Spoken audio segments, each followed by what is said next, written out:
subscribe now and press the bell icon. Never miss an update.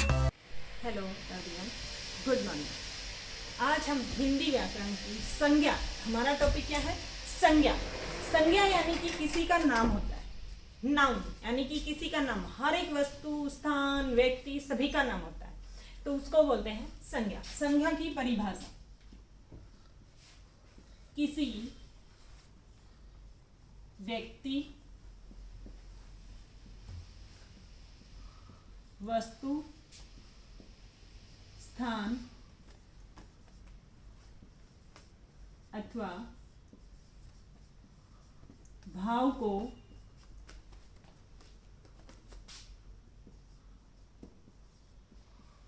संज्ञा कहते हैं। संज्ञा, संज्ञा की परिभाषा है किसी व्यक्ति, वस्तु, स्थान अथवा भाव को संज्ञा कहते हैं। संज्ञा के भेद कितने होते हैं? 3 होते हैं। पहला है व्यक्तिवाचक संज्ञा, संज्ञा यानी कि proper noun.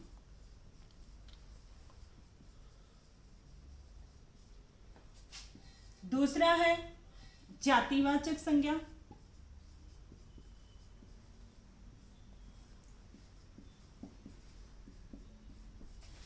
Common noun.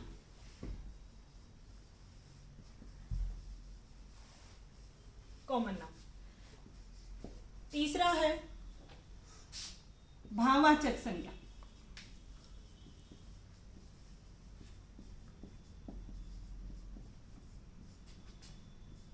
Abstract noun.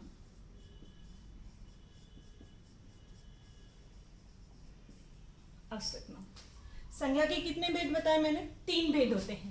पहला है व्यक्तिवाचक संज्ञा, जातिवाचक संज्ञा, भाववाचक संज्ञा। व्यक्तिवाचक संज्ञा क्या होती है? व्यक्तिवाचक संज्ञा की परिभाषा है कि किसी विशेष व्यक्ति, वस्तु, स्थान आदि का बोध हो, उसे कहते हैं व्यक्तिवाचक संज्ञा। जातिवाचक संज्ञा, जातिवाचक में यानी कि किसी जाति का बोध हो, यानी कि किसी जाति की, यानी कि एक पूरा, जैसे हम बोलें कि अध्यापक, अध्यापक क्या है? पूरा एक जाति है। वैसे ही भाववाचक है। भाववाचक यानी कि किसी के गुण, दोष, अवस्था आदि का बोध कराए, उसे भाववाचक संज्ञा कहते हैं। मैं एक एक करके आपको समझाती हूं।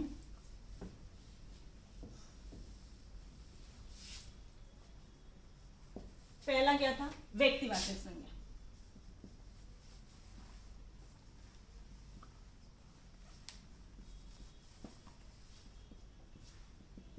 व्यक्तिवाचक संज्ञा में किसका नाम आता है? जैसे कि कोई विशेष हो, यानी कि किसी व्यक्ति का नाम, किसी वस्तु का नाम, किसी प्राणी का नाम। जैसे यहां पर हमने लिखा सचिन, जवाहरलाल नेहरू। ये तो कौन थे? व्यक्ति के नाम। फिर प्राणी में जैसे हाथी, स्थान आगरा, दिल्ली।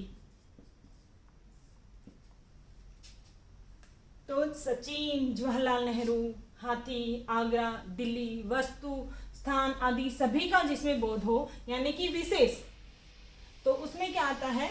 व्यक्तिवाचक संज्ञा। जैसे कि सचिन तेंदुलकर ने छक्का मारा, तो सचिन तेंदुलकर को कौन नहीं जानता? सभी जानते, यानी कि वो फेमस है। आम आदमी का नाम हो तो भी वो व्यक्तिवाचक संज्ञा में आता है। सेकंड नंबर है जातिवाचक संज्ञा।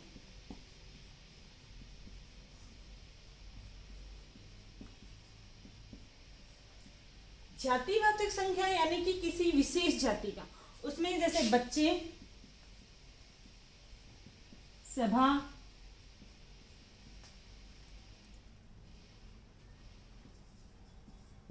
भीड़, तो विशेष जाति। जैसे पेड़, यानी हर एक वस्तु का नाम होता है, किसी स्थान का नाम होता है। लेकिन वो स्थान किस में आएगा? व्यक्तिवाचक में। और जाति में सिर्फ जाति, जैसे बच्चे मैदान में खेल रहे हैं तो कौन है? वो पूरी एक जाति है, एक बच्चा नहीं है। हमने क्या बोला? बच्चे, बच्चे मैदान में खेल रहे हैं तो वो आएगा जातिवाचक में। सभा, वहां पर सभा हो रही है तो सभा में क्या होगा? एक ग्रुप होगा, तो ग्रुप में क्या होंगे कि सभी लोग वहां पर होंगे। तीसरा है भाववाचक संज्ञा।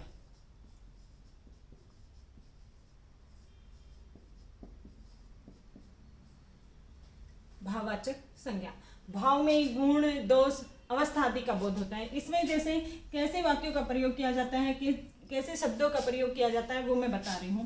जैसे बुराई,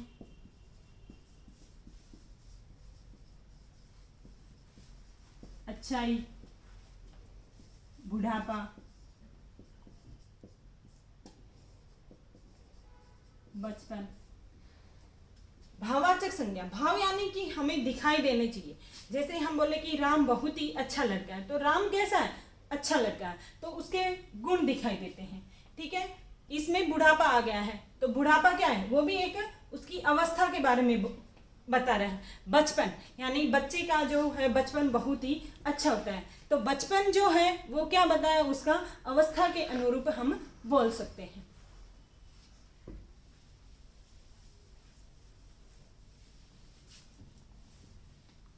ये तो जो थे 3 संज्ञा के भेद थे, लेकिन 2 भेद और आ गए हैं। अंग्रेजी व्याकरण में 2 भेद हैं, उन्हीं को देखकर हमारे जो हिंदी व्याकरण के जो विद्वान हैं उन लोगों ने भी इन 2 जो अलग से जो भेद है उनको स्वीकार हिंदी भाषा में कर लिया गया है। पहला है समूहवाचक यानी कि कलेक्टिव नाउन।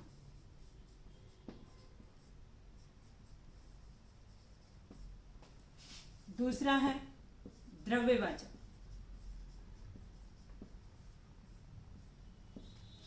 Material noun.